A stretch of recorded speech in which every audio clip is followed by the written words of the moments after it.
Assalamualaikum warahmatullahi wabarakatuh. Perkenalkan, saya Chandra Gustika Sari.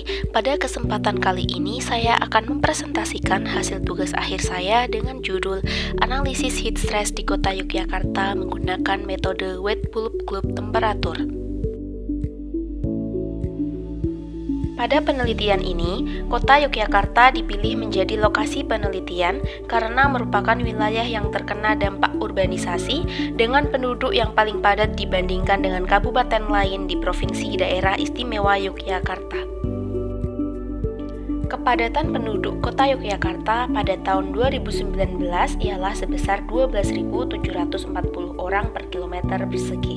Selain tingginya jumlah penduduk, Kota Yogyakarta merupakan kota yang berkembang cukup pesat yang ditandai dengan adanya peningkatan di berbagai sektor, seperti pada sektor pendidikan dan pariwisata.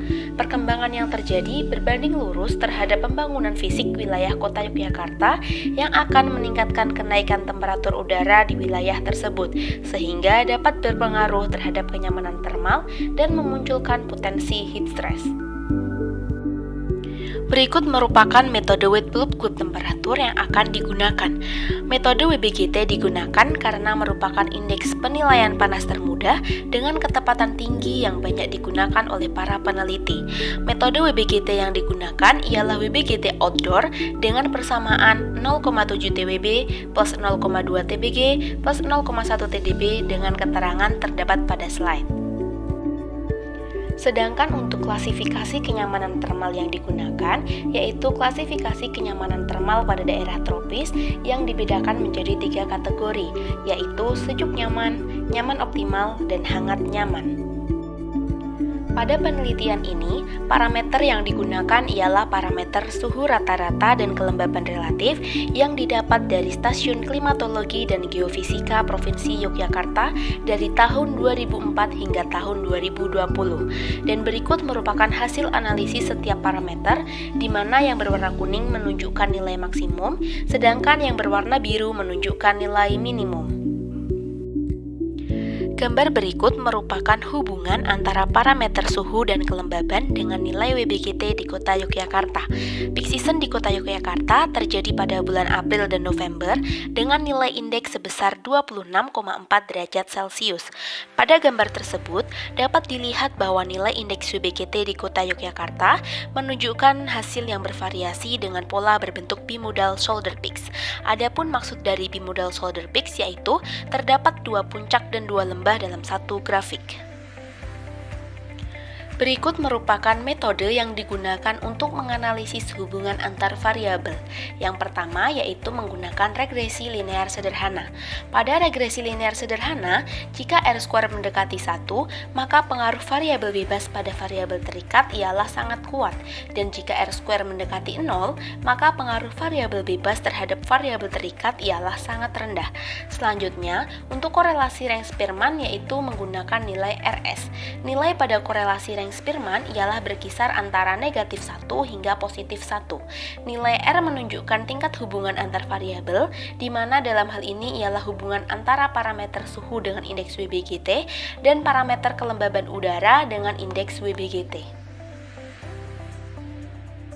Dari hasil analisis hubungan antar variabel menggunakan regresi linear sederhana, didapat hasil R² untuk parameter suhu yaitu sebesar 0,95, sedangkan untuk parameter kelembaban relatif yaitu sebesar 0,26. Sedangkan berdasarkan nilai korelasi range Spearman, didapat hasil RS untuk suhu ialah sebesar 0,97 dan 0,29 untuk kelembaban.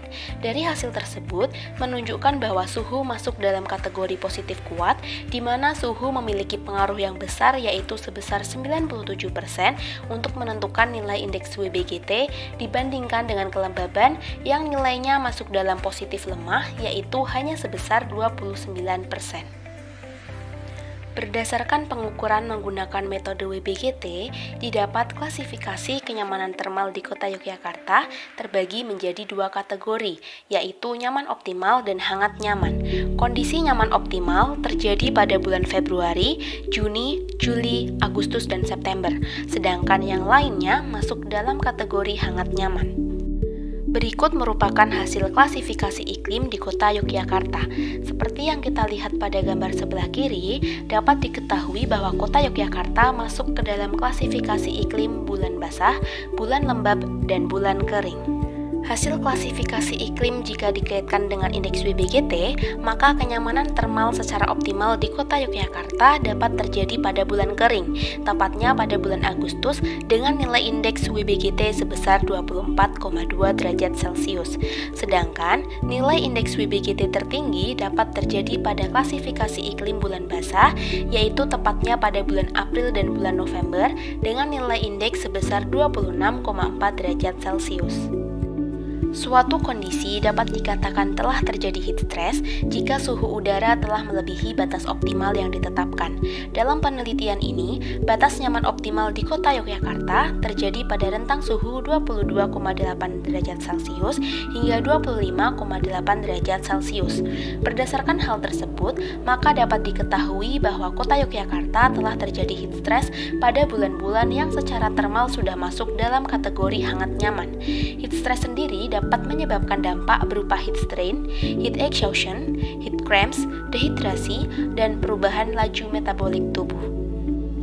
Berikut merupakan metode yang digunakan untuk mengukur perubahan laju metabolik tubuh, yaitu didasarkan pada Permenkes nomor 70 tahun 2016. Berdasarkan hasil dari perubahan laju metabolik tersebut, maka dapat diketahui bahwa pada setiap kelompok umur dari usia 15 hingga 65 tahun ke atas memiliki risiko yang berat untuk mengalami heat stress, kecuali pada kelompok umur 15 sampai 24 tahun, yaitu pada jenis kelamin laki-laki.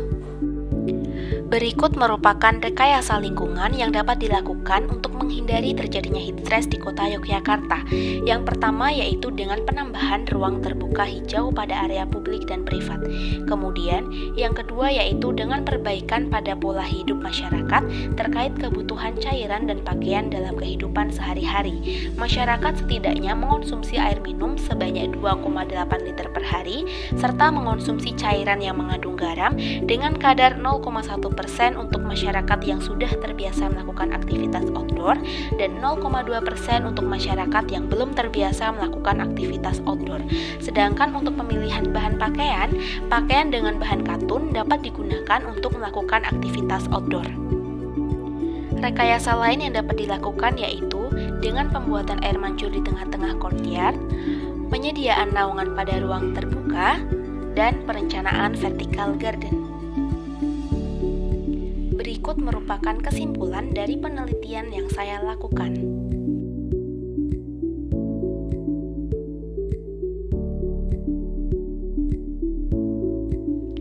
Sekian presentasi dari saya. Wassalamualaikum warahmatullahi wabarakatuh.